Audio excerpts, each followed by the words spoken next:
जो समझने का दावेदार स्टेज के अंदर दिखते हैं, मेरे ख्याल से वो समझ नहीं पाते हैं। हकीकत यही है। अब आप बताइए, आला हजरत, जिनको दुनिया आला हजरत कहे, जिनको दुनिया मुजद्दिद आजम कहे, जिनके इल्म की शोहरत पूरे अरब व अजम में हो, वो आला हजरत अपने को कलाम में निकम्मा कह रहे हैं। सोचने की बात है, निकम्मा। और इसी बहर पर, इसी रदीफ काफिया पर जो सरकार गौसे आजम की बारगाह में जो कलाम आला हजरत ने अर्ज किया है, तुझसे दर, दर से सग, सग से है मुझको निस्बत, मेरे गले में भी है दूर का पट्टा तेरा। क्या समझे कोई आला हजरत के कलाम। दोस्तों, बुजुर्गों, रब कुरान पाक में इरशाद फरमाता है, या अय्युहल्लज़ीना आमनू दुखुलू फिस्सिल्म काफ़ा, ऐ ईमान वालो, इस्लाम में पूरे दाखिल हो जाओ।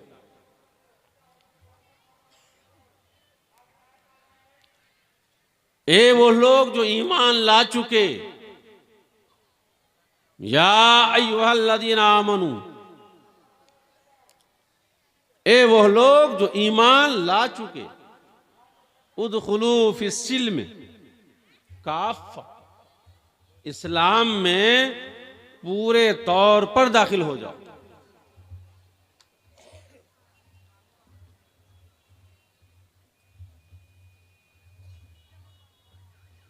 अब आप बताइए, अगर यहां कोई अनाउंसर साहब ये ऐलान करे कि जो लोग स्टेज में बैठ गए हैं वो बैठ जाओ, तो आपको भी तो समझ में आएगा ना कि अजीब बात कर रहे हैं ये। जो घूमने गए हैं, अगर उनसे कहा जाए कि जल्द से जल्द स्टेज पे आ जाओ, तो बात तो समझ में आ रही है। लेकिन जो बैठे हैं उनसे कहा जा रहा है कि बैठ जाओ। ऐ वो लोग जो ईमान नहीं लाए हो, अब ईमान ले आओ, इस्लाम में दाखिल हो जाओ, बात तो समझ में आती। लेकिन रब फरमाता है, ऐ ईमान वालो, ये वो लोग जो ईमान ला चुके, कलेमा पढ़ चुके, शहादत दे दी अल्लाह की वहदानियत की, रसूल की रिसालत का इकरार और तस्दीक कर लिया, नमाज की फर्जियत का इकरार किया, नमाजी भी बन गए, सजदे रुकू भी करना आ गया, मोमिन बने मोमिन। अब उनसे कहा जा रहा है कि इस्लाम में दाखिल हो जाओ। उनसे कहा जा रहा है ईमान इस्लाम में दाखिल हो जाओ, और पूरे तौर पर दाखिल हो। बस सिर्फ एक बात अर्ज करके बात खत्म करूं, क्योंकि हमारा इलाका अल्हम्दुलिल्लाह माशाअल्लाह बहुत ही जज्बाती वाला इलाका है। पूरे हिंदुस्तान में इतना पैसा खर्चा नहीं किया जाता है जलसों में जितना हमारे सीमांचल में किया जाता है। पैसा वाला इलाका है ना, इसलिए हिंदुस्तान का कोई ऐसा कोना नहीं मिलेगा जहां जलसे के लिए एक शहर से दूसरा शहर चंदा के लिए जाता हूं, सिवाय हमारे इलाके के। पानीपत, दिल्ली, पंजाब, हरियाणा, गुजरात, केरला, जहां ज्यादा चंदा हो वहां इनका पहुंचना जरूरी है। 6 महीने से ढंढोरा पीटा जा रहा, चलो चलो चलो चलो चलें, चलो चलो, कहां? बोलो मियां, पान भीटा चलो, चलो चलो करके ले आए। अब लाने के बाद अब क्या हुआ देखिए, हो गया ना जलसा, तो जाएंगे ही। जब जलसा खत्म हो गया है तब टाइम पास करके कोई फायदा नहीं है। बस जो चंद लोग बैठे हैं सुन लीजिए। इसलिए कि एक बात याद रखिए, कुकली पदा हम जनन, कुकली पदा कुंडक पहुंचे। जेड़ा आमेर সরে যায়নি তো দুন বাজার যে হচ্ছে না দুনলা হচ্ছে কুকলি পাতা আমলা হয়ে যাওয়ার বাদ স্পুরবাদ বা মজা হচ্ছে जाहिर सी बात है जो जिस मकसद से आया था जहां तक पाया वो लेके चला गया। अब आप कुछ बैठे हैं तो कुछ लेके जाइए। एक बार दुरूद पाक पढ़िए, अल्लाहुम्मा सल्ली अला सय्यदना मौलाना मुहम्मद बारिक वसल्लम सलातुम व सलामुन अलैका या रसूलल्लाह सल्लल्लाहु तआला अलैहि वसल्लम। ये आयत कब नाजिल हुई? अब तकरीर नहीं करूंगा, मुझसे पहले तकरीर हो चुकी है और हज़रत मौलाना मुअल्लिमुद्दीन साहब किबला उन्होंने दरसगाही अंदाज में बहुत अच्छे अंदाज में कुरान और हदीस की रोशनी में वाज़ व नसीहत फरमाई है। सुनने वाले के लिए इतना ही काफ़ी है। और उसके बाद फिर पीर साहब सैयद मौलाना एजाजुल हसन साहब ने भी अपने मखसूस अंदाज में तकरीर फरमाए। मैं जिस कुरान मुक़द्दस की जिस आयत करीमा की मैंने तिलावत का शरफ हासिल किया है उसका तर्जमा तो आप सुन ही लिए। शान नज़ूल बताता हूँ कि ये आयत कब उतरी, यहीं से बात बहुत सब समझ में आ जाएगी। फिर मैं अपनी गुफ्तगू को ख़त्म करूँगा और जब तक शायद आएंगे कि वो चले जाएंगे, वो भी आएंगे ना। हाँ, ऐसा ना हो कि यहाँ से कोई अगर वीडियो कैसेट करके भेज देना तो हजरत करेंगे मैं तो अब आराम ही करूँगा, आज कल देखा जाएगा।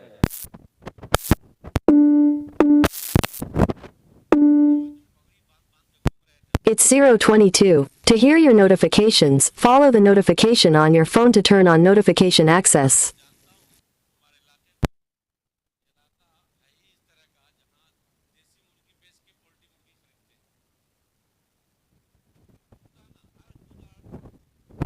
हमारे यहाँ फेरी वाला आता है, देसी मुर्गा को खरीद के ले जाता है और एक देसी मुर्गा 10 पोल्ट्री मुर्गा के बराबर है।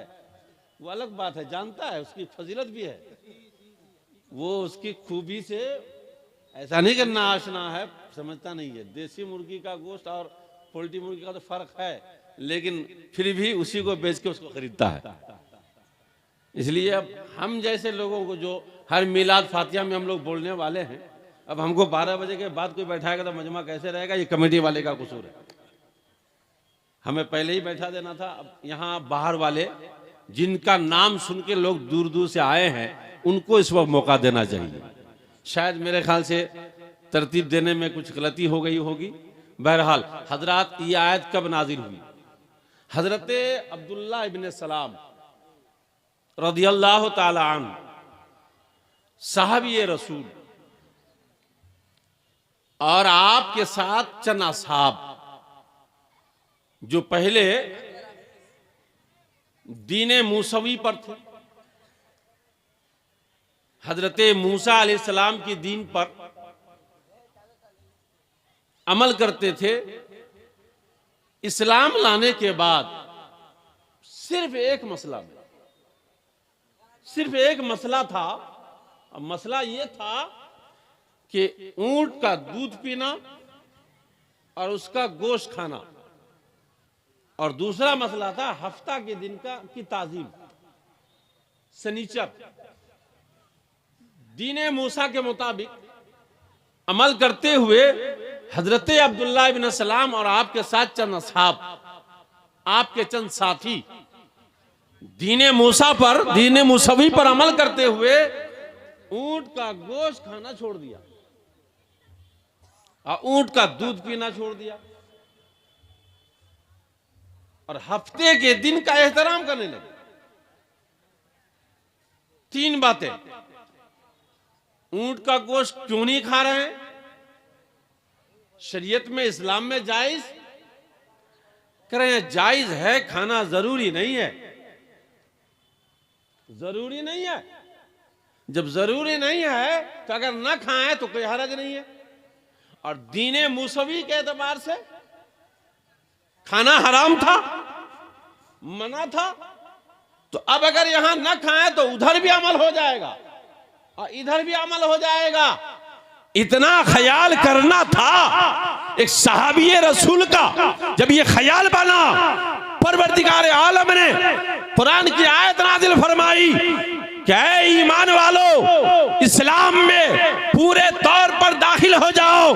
मतलब ये है कि जो मेरे महबूब की शरीयत में, शरीयत मुस्तफा में जो चीज जायज है, अब दीने मूसा पर अमल की जरूरत नहीं है। दीने मूसा, एक नबी के दीन पर अमल मना, क्यों? मनसूख हो गया। मनसूख होने के बाद अब दीने मूसा पर अमल नहीं होगा। दोस्तों, बुजुर्गों, एक बेहतरीन नुक्ता और बेहतरीन नसीहत यहां पे आपको मिली, वो ये कि जब एक नबी के दीन पर, मुस्तफा के दीन को कबूल कर लेने के बाद एक मुसलमान के लिए जब दीने मूसा पर अमल करना जायज नहीं, तो बताओ बदमज़हबों के तरीके को अपनाना कहां से जायज होगा? यहूद और नसारा के तरीके को अपनाना कहां से जायज होगा? नाच गाना, डांस, डीजे बाजे पटाखे कहां से जायज होगा? दोस्तों, अब यहां पर एक बात और मजबूती से ठान के जाइए, चंद लोग हैं। किसी जायज चीज को नाजायज कहने में, किसी जायज चीज को नाजायज समझने की बुनियाद पर आयत नाज़िल हुई। हिदायत ये दी गई कि किसी जायज चीज को नाजायज मत कहो। बात यही तो थी। दीने मुस्तफा में, इस्लाम में, दीने मुस्तफा में ऊंट का गोश्त खाना जायज था, लेकिन उस जायज को छोड़ दिया।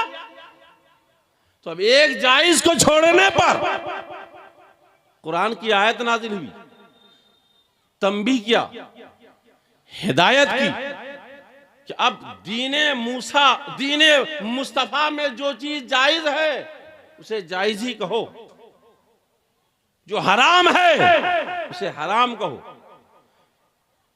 जो वाजिब है उसको वाजिब ही में रखो। जरा सा भी आपको टस से मस करने की इजाजत नहीं है। न नाजायज को जायज करने की इजाजत है और न किसी जायज को नाजायज कहने की इजाजत है। तो अब याद रखिए, नमाज छोड़ना हराम है, शराब पीना हराम है, जुआ खेलना हराम है, सूद खाना हराम है, बेशुमार बेहयाइयां, बेशुमार बुराइयां, बेशुमार गुनाह जिसको शरीयत ने वाज़े फरमा दिया, ये हलाल, ये हराम, ये जायज, ये नाजायज। तो अब याद रखिए कि वो ख्याल, वो ईमान, वो अकीदा होना हमारा जरूरी है कि हम किसी जायज को नाजायज न कहें और न किसी नाजायज को हम जायज कहें। अगर जरा सा टच से मस करेंगे तो ईमान खतरे में। अब यहां पे एक मसला बता दूं, अभी बात आई शराबी, वजाहत हो जाए। शराब पीना हराम है, शराब पीना हराम, और इतना इस तरह हराम जिसकी हुर्मत बिल्कुल वाज़े, जिसकी हुर्मत में अगर कोई शक करे ना, शक करने वाला भी इस्लाम से बाहर हो जाए, इसलिए कि दलील कतई से साबित है। तो जो चीज हराम है वो हराम मानते हुए पीना, ये मसला अलग है, और उसको जायज समझ के पीना ये मसला अलग है। शरह अकायद की इबारत है, इस्तिहलालुल मासियत कुफ्रुन वलो सगीरतन, किसी गुनाह को हलाल समझना कुफ्र है, अगरचे वो गुनाह सगीरा हो। ये अकायद की इबारत है, और शरह अकायद में है इज़ा सबतत बेदलील क़तई, जब उस गुनाह सगीरा का सबूत दलील क़तई से हो, तो अब उस गुनाह सगीरा को हलाल समझना कुफ्र। अब बेशुमार हराम चीजें ऐसी हैं जिसको लोग अपना रहे हैं,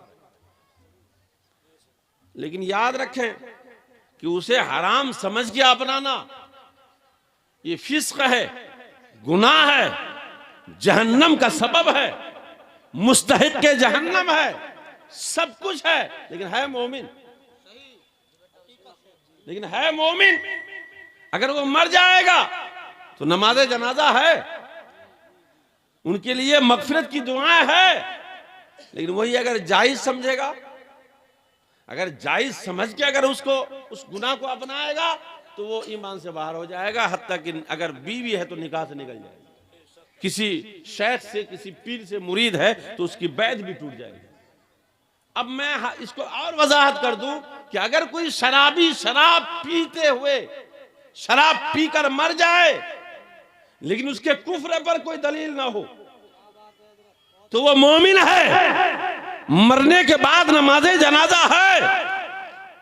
यह और बात है कि गुनहगार है, लेकिन उसके ताल्लुक से हम आप ये नहीं कह सकते हैं कि वासिले जहन्नम हो गए।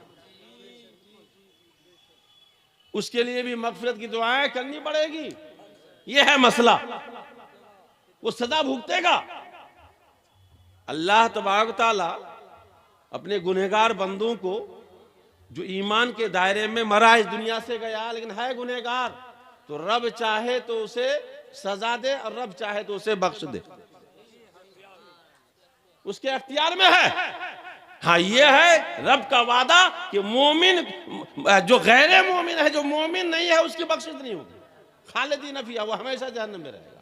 लेकिन जो मोमिन है, बुखारी शरीफ की हदीस है, अल्लाह के रसूल सल्लल्लाहु ताला अलैहि वसल्लम इरशाद फरमाते हैं, परवरदिगार आलम मैदान महशर में जब जन्नत हिसाब व किताब के बाद जन्नती को जन्नत में भेज देगा, जहन्नमी जहन्नम में चले जाएंगे, परवरदिगार आलम फरिश्तों को हुक्म देगा, ये फरिश्तों जरा जहन्नम का जायजा लो। कोई ऐसा बंदा भी जहन्नम में है जिसके दिल में राई के दाना के बराबर ईमान हो?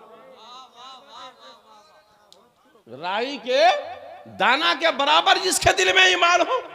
तो फरिश्ते, यूं तो रब को सब मालूम, फरिश्तों से फरमाएगा, बुखारी शरीफ की हदीस है, फरिश्ते जहन्नम का जायजा लेंगे और एक शख्स के बारे में आके खबर देंगे, परवरदिगार एक शख्स है जिसके दिल में राई के दाना के बराबर ईमान है। अल्लाह अकबर। रब फरमाएगा उस बंदे को निकाल कर लाओ। जहन्नम से उस शख्स को जब निकाल के लाएगा तो बुखारी शरीफ की हदीस है जिसका तर्जमा यह है, मफहूम यह है कि वो जलकर काला कोयला की तरह हो जाएगा। जिस तरह लकड़ी को जलाओ काला कोयला, कोयला काला ही तो होता है, तो जले हुए कोयले की तरह। अब परवरदिगार आलम उस जले हुए, उसी जलकर कोयले की तरह शक्ल वाला गुनहगार इंसान के ताल्लुक से फरमाएगा फरिश्तों को, फरिश्तों इसे हयात के नहर में डुबो दो। शक के रावी है, उलमाए किराम है, हयात के नहर भी है और हया का नहर, ओ हया दोनों लफ्ज है, हयात का लफ्ज भी है और हया का भी। बहरहाल हया हो या हयात हो, लेकिन रब फरमाएगा इसे डुबाओ।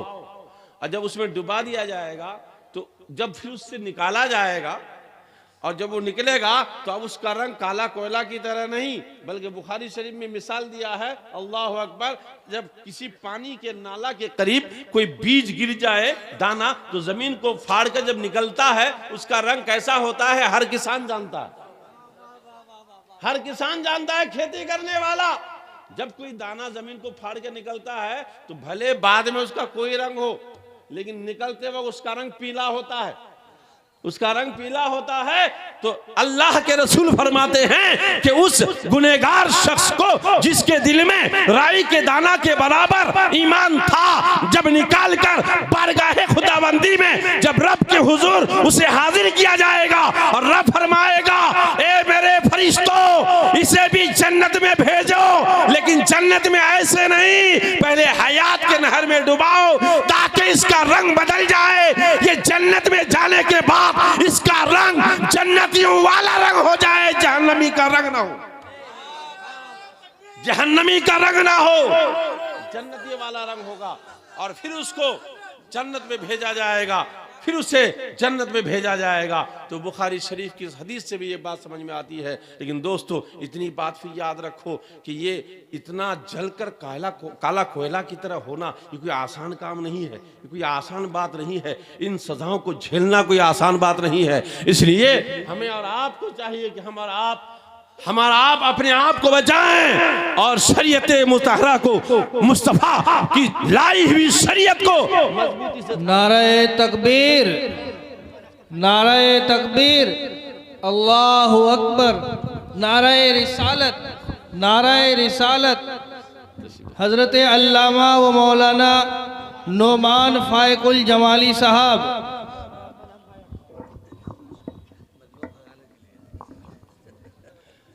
असल में रात जो ही 12 बजे ना, तो अब मजमे का भी 12 बजना था। अब 0 से शुरू हो रहा है। फिर हजरात, ईमान की हिफाजत बहुत ज़रूरी है और ईमान उस कीमती दौलत को कहते हैं कि इंसान गुनहगार अपने गुनाहों की सजाएं झेलने के बाद भी अगर मोमिन है और दिल में राई के दाना के बराबर भी ईमान हो तो एक न एक दिन जरूर जन्नत में जाएगा। मैं गुजारिश करूंगा उन तमाम रज़ाकारों से जो शायद मजमा को पकड़ने के लिए पीछे दौड़े होंगे